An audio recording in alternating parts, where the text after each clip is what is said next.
Bienvenue dans Sensorialité, le podcast qui te permet de t'éveiller à tous tes sens, de t'offrir un moment privilégié pour revenir dans l'instant présent, ressentir et écouter les messages de ton âme. Je suis Rebecca Luce, mentor, exploratrice des mondes invisibles. Chaque semaine, je t'invite à un temps rituel, guidance, introspection, inspiration et connexion seront les mots magiques pour mieux te connaître et redonner les pleins pouvoirs à ton énergie féminine, celle qui sait, ressent et perçoit. Installe-toi confortablement, allume ta bougie et prépare-toi à voyager au cœur de toi. Bonne écoute.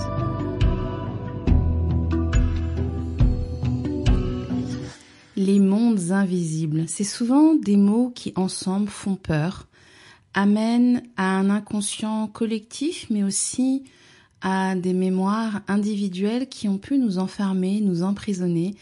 Et ce que je souhaite ici te partager à travers cet épisode, c'est les fondements, les piliers pour moi de comment est-ce que tu pourrais communiquer avec les mondes invisibles en confiance et en sécurité. Je vais d'abord te partager ce que sont pour moi les mondes invisibles, ce que dans mon vocabulaire j'entends par ces mondes invisibles que j'appelle aussi les mondes subtils. Et puis ensuite, je te donnerai, à travers mon expérience et puis maintenant ces années d'accompagnement où j'aide justement des personnes à renouer, à reprendre confiance, à retrouver ce lien qui est présent en fait, c'est un lien dont on a tous la capacité de retrouver le contact, mais qui est malmené, qui est dirigé par des peurs. Déjà, les mondes invisibles, ça veut dire quoi ? Dans monde invisible, moi j'entends tout ce qui ne se capte pas avec nos 5 sens, donc ce que tu ne vois pas, ce que tu ne touches pas, ce que tu n'entends pas avec tes oreilles sur un plan physique, parce que la clairaudience c'est autre chose déjà. Ce que tu ne sens pas avec ton odorat et ce que tu ne peux pas goûter. Qu'est-ce qu'on retrouve dans ces mondes invisibles ? Eh bien, on va déjà y retrouver les émotions parce que moi je dis bien souvent, tu ne vois pas l'amour, pourtant tu sais que ça existe. Tu ne vois pas la peur, tu ne la touches pas. Pourtant, lorsque dans ton corps ça réagit, lorsque dans tes tripes, lorsque ton angoisse arrive avant de te coucher, tu sais qu'elle est là, la peur. Et c'est quelque chose qui fait partie du monde invisible. On peut retrouver aussi dans ces mondes invisibles les défunts, ceux qui sont partis, ceux qui ont quitté le corps de chair, mais qui peuvent revenir nous visiter, nous accompagner, nous guider, nous demander de l'aide aussi. Je vais aussi mettre dans ces mondes invisibles toutes les énergies. Lorsqu'on va parler de chakras, lorsqu'on va parler d'aura, lorsqu'on va parler d'énergie, de toute chose matérielle ou immatérielle qui est porteur d'un champ vibratoire et d'énergie propre. Je vais aussi mettre les esprits. Pour moi, les esprits, c'est cette âme cette énergie qui va habiter même des choses qui pour nous, dans nos croyances, ne sont pas vivantes, comme les minéraux. Pour moi, les minéraux ont des esprits, les plantes ont des esprits. Ma maison est habitée par un gardien, voire plusieurs parfois. Je vais mettre aussi dedans les mémoires. Toutes ces mémoires qu'on ne voit pas et qui font partie de ces mondes invisibles qui sont d'ailleurs moi ma porte d'entrée. C'est comme ça que bien souvent je vous aide à libérer des nœuds, à défaire des blocages. Tout ce qui va être de l'ordre de l'inconscient, ce que je ne conscientise pas avec mon mental, avec ma partie analytique et logique, avec mon cerveau gauche, mais tout ce qui est en train de fourmiller, tout ce qui va s'agiter dans mes rêves, dans mes méditations, dans mes voyages chamaniques. Voilà, je pense pas en avoir oublié tous les mots, tous les domaines, toutes les nominations que je pourrais mettre me concernant dans les mondes invisibles. Quand on parle des mondes invisibles, la première chose qui arrive, c'est la peur d'être envahi, la peur d'être de ne pas savoir gérer, la peur d'être pollué. Ça, c'est un mot qui revient énormément. Moi, j'ai vraiment à cœur de faire la paix avec ces mondes invisibles. Et lorsqu'on ressent un appel, parce que ça commence souvent par là, eh bien déjà, mon premier pilier, moi je dirais, c'est l'engagement. Quand on veut travailler, quand on veut communiquer, quand on veut œuvrer avec les mondes invisibles, eh bien la première chose, c'est de s'engager. Alors s'engager, c'est pas signer un contrat, même si ça peut être ça, signer un contrat pour un accompagnement, mais c'est un engagement de mois à mois. C'est-à-dire que quand je commence à œuvrer avec les mondes invisibles, eh bien, il y a aussi des attentes de l'autre côté, dans cet autre monde, dans ces autres espaces. Et je ne peux pas dire, là, j'ai pas envie, j'ai pas le temps, c'est pas le moment. Je prends un engagement. Donc, comme quand je prends un engagement avec une personne physiquement, si je ne viens pas au rendez-vous, je la préviens. Et puis, si je viens pas 3 fois au rendez-vous, il y a des chances que cette personne-là n'ait plus très envie de me voir. Donc, je prends un engagement. Ça veut dire que c'est quelque chose pour moi qui est sérieux. Sérieux ne veut pas dire qu'on ne peut pas s'amuser et qu'il n'y a pas de légèreté, mais ça veut dire que je vais mettre dedans suffisamment d'énergie parce que c'est important pour moi, parce que c'est quelque chose qui me tient à cœur. Le deuxième pilier, la deuxième étape, je dirais, pour moi, pour communiquer avec les mondes invisibles, c'est de lever les peurs.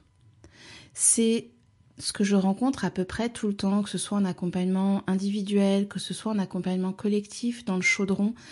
Peut-être que tu n'en as pas entendu parler, mais c'est l'espace dans lequel justement je vous accompagne à communiquer avec les mondes invisibles. Donc si cet épisode te parle, il y a des chances, je mettrai le lien dans les infos de l'épisode, il y a des chances que ce programme puisse résonner pour toi et être l'espace dont tu aurais envie en ce moment pour pouvoir justement commencer à communiquer avec les mondes invisibles.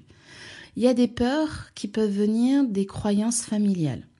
Si dans ta famille, si dans tes lignées, il y a eu des traumatismes, il y a eu des impacts importants qui peuvent aller de une exclusion, un rejet, des mémoires de sorcières, de l'emprisonnement, de la folie, parce qu'il faut quand même se dire qu'à une époque, toutes ces personnes qui communiquaient avec les mondes invisibles, on les prenait pour folles et on les mettait dans des asiles.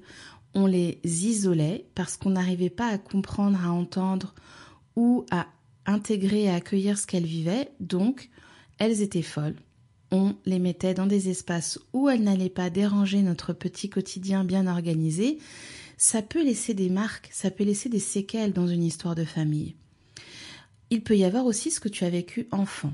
À peu près, je dirais 8 personnes sur 10, soit 80% des personnes que j'accompagne, lorsqu'on commence à aller voir l'enfant intérieur, lorsqu'on remonte dans les mémoires, eh bien émerge une mémoire d'un moment où on n'a pas écouté cet enfant. On lui a dit que c'était juste des cauchemars.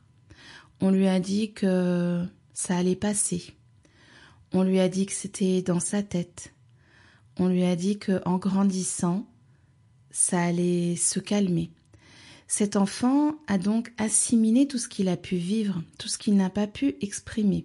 Les peurs, les angoisses, les inquiétudes, le fait de nommer ce qu'il a vécu. Et ici, je ne suis pas du tout en train de culpabiliser qui que ce soit. Si vous êtes parent et que ça a été votre cas, eh bien, vous faites toujours de votre mieux. Et ça, c'est vraiment pas ce dont il est question ici. Mais ça laisse des empreintes. Ça laisse une empreinte qui dit « Je ne suis pas accueillie lorsque je contacte ces espaces invisibles. Je ne suis pas accueillie lorsque je parle de choses que mes parents ne comprennent pas, qui ne fait pas partie de leur monde ou de leur vocabulaire. » Donc ça, c'est une étape essentielle. C'est une étape vraiment pour moi la première. Bien souvent, en fait, vous me demandez comment on fait. C'est quoi les rituels, c'est quoi les protocoles? Mais ça vient bien après et ça, en fait, vous l'avez à l'intérieur de vous. Vous avez des réflexes qui reviennent. Vous avez des compréhensions qui sont facilitées. Là, c'était des femmes, je crois, la dernière fois dans le chaudron, le dernier groupe que j'ai accompagné. Clairement, au bout du 2e cercle, déjà, il y avait une aisance, il y avait une facilité. Il y avait des personnes qui ne savaient pas et puis d'un coup qui savent. Parce qu'on réactive des choses que vous avez déjà connues, que vous avez déjà faites, que vous avez déjà engrammé dans votre information. Mais ce qui fait le voile, ce qui crée le blocage, c'est la peur de ne pas savoir, la peur de ne pas contrôler, de ne pas maîtriser, la peur de perdre pied, la peur de la folie, comme je disais tout à l'heure, la peur d'être dans un espace où je n'ai plus de repères. Et tout ça, c'est important pour moi d'en parler, de pouvoir, et c'est pour ça que j'aime ces espaces collectifs, j'en parlerai parce que c'est un des piliers pour moi, de pouvoir avoir un espace dans lequel on sait qu'on peut tout dire, parce que il n'y a pas ici de folie. Moi, j'ai cru à un moment, et je me souviens, j'étais à ce moment-là en psychothérapie, avoir dit à mon psy, je crois que je deviens folle. Non, mais dans notre société, on n'a pas été élevé avec ces mondes qui cohabitent avec nous. On serait né dans un autre pays où ces croyances-là font partie du quotidien, eh bien on nous aurait appris à vivre avec. Alors en tant qu'adulte, on doit désapprendre pour réapprendre. Donc deuxième pilier, lever les peurs. Ensuite, une fois qu'on a levé les peurs, alors comment est-ce qu'on les lève ? C'est des choses qu'on fait en séance individuelle avec moi, c'est des choses aussi qui arrivent dans le chaudron inévitablement parce que je vous accompagne pas à pas. Donc c'est des choses que vous pouvez vivre au sein du chaudron. Ensuite, troisième pilier pour moi, c'est de pratiquer. On n'en parle pas suffisamment, mais ce n'est pas parce que c'est un don. Ce qu'on appelle un don, c'est un mot à un moment que j'ai eu du mal à utiliser parce qu'il y avait comme un côté facile. Le don, c'est l'étincelle. C'est ce qui d'un coup vous donne cette facilité, c'est que vous, il y a une étincelle qui est là. Mais cette étincelle, ça ne donne pas un feu, ça ne permet pas de se chauffer, ça ne permet pas de cuisiner dessus, ça ne permet pas de se retrouver autour du feu. Le feu, on va l'entretenir, on va l'alimenter, on va s'en occuper. Si je vais me coucher, qu'est-ce qui va se passer ? Mon feu, il va s'éteindre. Donc, c'est pratique ici avec les mondes invisibles et les mondes subtils, comme si demain tu décides de devenir chef ou de devenir un grand sportif ou de devenir une couturière qui fait des robes de mariée. Peut-être qu'au départ tu as un don, tu as une facilité, tu as une compétence que d'autres n'ont pas encore éveillée ou qui ne fait pas partie de leur champ d'aptitude, mais si tu ne la travailles pas, c'est évident que jamais tu n'auras une maîtrise. Donc pour avoir une maîtrise, pour être à l'aise, pour être confortable dans ces mondes invisibles, eh bien, je vais utiliser ici des mots que tu ne vas pas aimer, mais il faut quand même les nommer. Il faut de la discipline et il faut de la constance. Si tu commences à communiquer avec les mondes invisibles et puis que tu reviens dans 6 mois, il y a des chances que tu recommences tout. C'est important d'avoir un rythme. Alors un rythme, ça ne veut pas dire tous les jours. Moi aujourd'hui, c'est mon activité professionnelle. Ça fait partie de mon quotidien. Mais un rythme, c'est une régularité. Peut-être que c'est 1 fois par semaine, 3 fois par semaine, 1 fois par mois, un dimanche par mois. Mais en tout cas, d'avoir une habitude, d'avoir une constance, d'avoir une régularité dans tes pratiques, quelles qu'elles soient, parce qu'il y en a beaucoup. Et c'est important aussi de trouver les pratiques qui te conviennent. Nous, c'est ce qu'on fait dans le chaudron, c'est que je vous donne un éventail de possibilités. Et puis ensuite, quand il y a les bases, on peut tout faire. Je pense vraiment beaucoup à la cuisine. Si j'ai les bases de la cuisine, après, je peux m'amuser. Je peux affiner. Je peux faire un cours d'expert en sauce. Je peux faire, peut-être je peux me spécialiser en macarons ou en choux. Et puis dans les choux, je vais pouvoir décliner tout ça. Mais d'abord, il faut bien quand même que j'ai appris ce que c'est qu'une pâte à choux. Et la base, pour moi, c'est essentiel. On ne peut pas rentrer dans les mondes invisibles sans qu'il y ait des bases, sans qu'il y ait une sécurité qui est mise en place. Ça, c'est d'ailleurs pour moi le 4e pilier, c'est de te sentir en sécurité. Je ne connais personne qui peut être à l'aise dans les mondes invisibles, quels que soient les espaces que tu explores, les temporalités que tu explores, parce que à partir du moment où on voyage dans ces mondes invisibles, on voyage aussi dans d'autres temporalités. Moi, je vais parfois dans vos mémoires passées, mais on peut aussi aller dans des projections futures pour voyager comme ça dans le temps. On peut voyager dans d'autres dimensions. On pourrait très bien aller connecter avec Isis, comme c'était le cas par exemple le mois dernier sur le voyage du mois dernier, et on pourrait très bien aller voyager avec d'autres populations, d'autres sagesses qui ont une empreinte, une énergie particulière. La base ici, c'est de te sentir en sécurité. Si tu n'es pas en sécurité, tu vas te recroqueviller, tu vas resserrer tous tes corps, tu vas être tendu. C'est incapable de ressentir quoi que ce soit, de vivre une expérience extrasensorielle lorsque ton corps est dans un état de rigidité, de stress, d'angoisse, ça n'est pas possible. Donc je dirais ici que c'est le 4e pilier, mais en fait je devrais dire que c'est la base. Pour moi, c'est la base de toutes mes pratiques. Je vais le poser avec mon cadre, je vais le poser avec des sons, je vais le poser avec ma voix, mais cette sécurité, elle est pour moi essentielle, je ne peux pas la dissocier de ces pratiques avec les mondes invisibles, puisque si je ne suis pas en sécurité, je ne peux pas explorer ces mondes invisibles. Je ne peux pas ressentir, je ne peux pas entrer en contact avec mes émotions, avec mes ressentis physiques. Il y a une déconnexion qui se passe là, ça me paraît impossible autrement.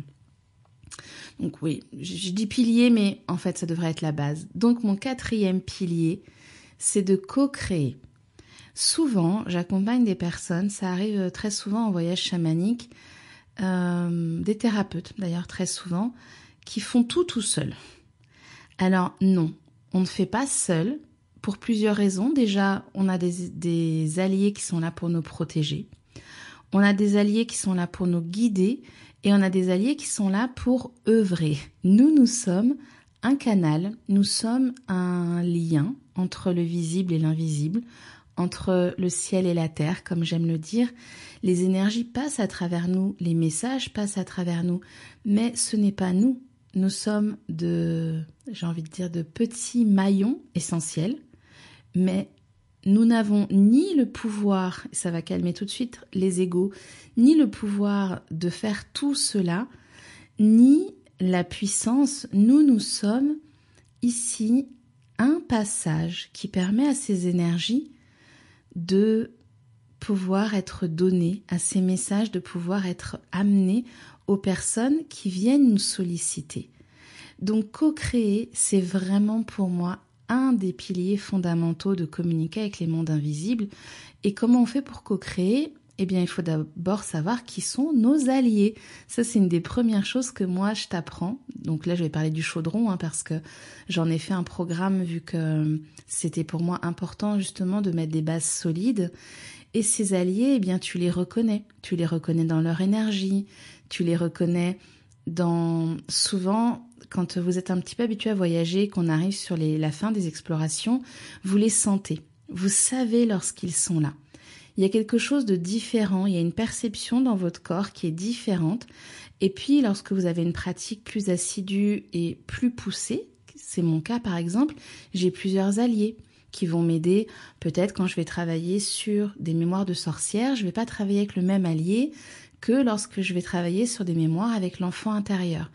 Et ça, eh bien, c'est en pratiquant que vous allez affiner ces ressentis, ces énergies, cette façon de savoir qui est là. Mais la première fois, il faut bien que quelqu'un vous montre. Imaginez-vous, celles qui sont mamans, ceux qui sont papas ici, ou accompagnants d'ailleurs, puisque vous êtes peut-être éducateur, enseignant, tonton, tata. Quand un enfant apprend à marcher, au début, on lui donne la main. Et quand on lui donne pas la main, il va prendre un rebord de meuble, le bord du canapé. Jamais vous ne voyez un enfant se lever d'un coup et puis aller faire 300 mètres en courant. Il y a des étapes. Et moi, au départ, je suis là pour vous donner la main aussi. Mais je suis aussi là pour vous la lâcher. Parce qu'à un moment, vous allez voyager seul. Vous allez être des exploratrices, des explorateurs qui vont voyager dans ces mondes invisibles. Mais vous le ferez parce que vous avez confiance. Quand votre enfant, il commence à gambader partout, il n'est plus en train de lever la main et de chercher votre aide. Il a acquis les bases. Il a confiance. Il sait que s'il tombe, il peut se relever. Peut-être il va un petit peu s'égratiner et vous serez là, en arrière-plan pour pouvoir soigner ce petit bobo. Mais la plupart du temps, il n'aura plus besoin de vous.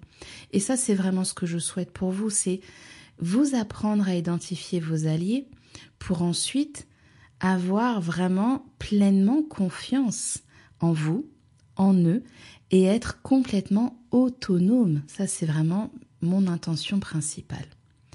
Et le dernier pilier, je dirais le 5e, si je mets la sécurité en grand chapeau, en grand parasol, c'est d'échanger, de s'enrichir. Ce qui m'a énormément manqué lorsque ma médiumnité s'est ouverte, parce que chez moi ça a été très rapide, soudain et très inconfortable, ça a été d'être seule, de ne pas avoir de proches, de groupes. Aujourd'hui, il y en a énormément. C'était pas le cas il y a 8 ans quand ça a débarré pour moi. C'était beaucoup plus secret, il y avait quelque chose d'assez caché. Aujourd'hui, je trouve qu'on trouve énormément d'espaces et heureusement, parce que pour moi c'est essentiel, des espaces dans lesquels on peut raconter ce qu'on a vécu, dans lesquels on peut aussi s'enrichir des expériences des autres. Eh bien moi je trouve que c'est vraiment important. C'est pas un plus, ça fait partie pour moi des piliers. C'est pour ça qu'il y a des cercles dans le chaudron, parce que peut-être je vis une expérience sur laquelle je n'ai pas les mots, elle est nouvelle, je ne la comprends pas et pourtant elle est tellement puissante, tellement belle que je veux la partager. Et quand je la partage, eh bien elle prend une autre réalité, cette expérience. Elle aide aussi les autres. Je me souviens là très récemment, il y a eu un week-end autour du féminin sauvage et de dévoiler sa sorcière. Et l'une d'entre elles a eu une initiation avec le passage d'âme. Et le lendemain, elle a raconté. Elle avait un rituel qui était très clair, très posé, qu'un allié m'avait transmis pour elle. Elle a accepté et le matin, elle nous a raconté ce qu'elle avait vécu. Et ça a fait tellement de bien à celles qui étaient là, qui avaient encore des peurs, qui avaient encore des limitations, des blocages, d'entendre l'une d'entre elles raconter la beauté de ce qu'elle avait vécu, la douceur de ce qu'elle avait vécu. Eh bien, en fait, ça aide tout le monde. Celle qui raconte prend sa place de passeuse, celles qui écoutent sont en train de lever des croyances, de transformer des croyances, de lever des peurs, d'expériences qu'elles n'ont pas vécues, mais qu'on leur a racontées. Là, c'est quelqu'un qu'elles connaissent qui leur raconte. Ça change tout. C'est quelqu'un avec qui vous vivez une expérience puissante et forte, que ce soit dans un programme, dans un stage, dans un accompagnement, dans votre vie, dans votre quotidien. Et d'un coup, eh bien, ça devient aussi possible pour vous parce que ce que cette personne partage, c'est beau et on a envie de vivre quelque chose qui ressemble à ce qu'elle nous partage. On n'a plus peur, on est attiré par ces rencontres-là. Moi, j'ai des rencontres vraiment magnifiques, d'autres aussi qui m'ont mis dans des terreurs pendant des mois et c'est pour ça qu'aujourd'hui, c'est aussi important pour moi de donner des étapes, de partager ici les piliers, de vous accompagner pas après pas. C'est pas je vous donne 3 clés puis je vous laisse vous débrouiller, ça marche pas comme ça les mondes invisibles. C'est vraiment on y va peu à peu et puis à un moment on se sent tellement en confiance que ça y est, on peut explorer, on peut être à l'aise dans ces espaces-là. Ces capacités, vous les avez. Si tu es là en train d'écouter cet épisode, si ça fait déjà un petit moment que tu lis peut-être, écoutes mes partages, que tu es dans mes énergies, j'ai quand même un compte qui s'appelle Le Réveil des Sorcières, c'est pas anodin que tu sois là. C'est juste que tu les as oubliés, comme un voile qu'on pose par-dessus et qui permet de se dire « bah non, c'est pas vraiment pour moi, c'est pas exactement moi ». Et ce qui te retient souvent, ce sont tes peurs. C'est vraiment pour ça que pour moi, je l'ai mis dans les piliers principaux pour communiquer avec les mondes invisibles, parce que lorsqu'on a peur, ça n'est pas possible. Donc, tu auras beau avoir tous les rituels, tous les protocoles, lever tes peurs, c'est essentiel pour pouvoir explorer ces mondes invisibles. J'espère que cet épisode t'a permis de clarifier peut-être ce qui était encore un peu flou pour toi, de voir les étapes. Si jamais c'est quelque chose qui t'appelle, eh bien moi j'adore évidemment accompagner dans ces voyages, dans ces connexions, et c'est ce que je propose dans le chaudron. Et peut-être que ça n'est pas le moment encore pour toi parce que ça demande aussi une maturité dans ce qu'on vit, dans ce qu'on traverse. Maturité, c'est pas une question d'âge ou d'expérience, mais c'est je me sens prête. Quand mon fruit est mûr, il y a un moment où il est prêt à être mangé, puis un moment où il sera pourri. Et avant, il n'est pas encore mûr, donc il est acide, il est dur. Il y a un moment où tu es prêt, tu es prête. Et si c'est le moment, bien écoute, je suis déjà ravie de ce qu'on va pouvoir co-créer ensemble. Merci beaucoup pour cette écoute et je te dis à très bientôt.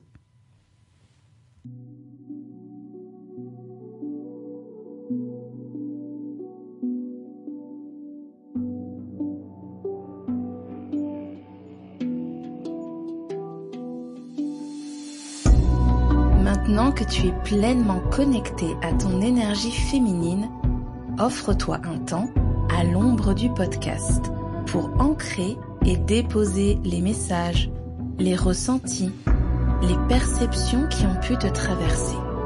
Si tu as apprécié ce moment, je t'invite à faire briller sensorialité avec des étoiles, des petits mots doux sur ta plateforme d'écoute préférée ou sur Instagram et à le partager à une personne chère qui pourrait elle aussi profiter de ce précieux rituel.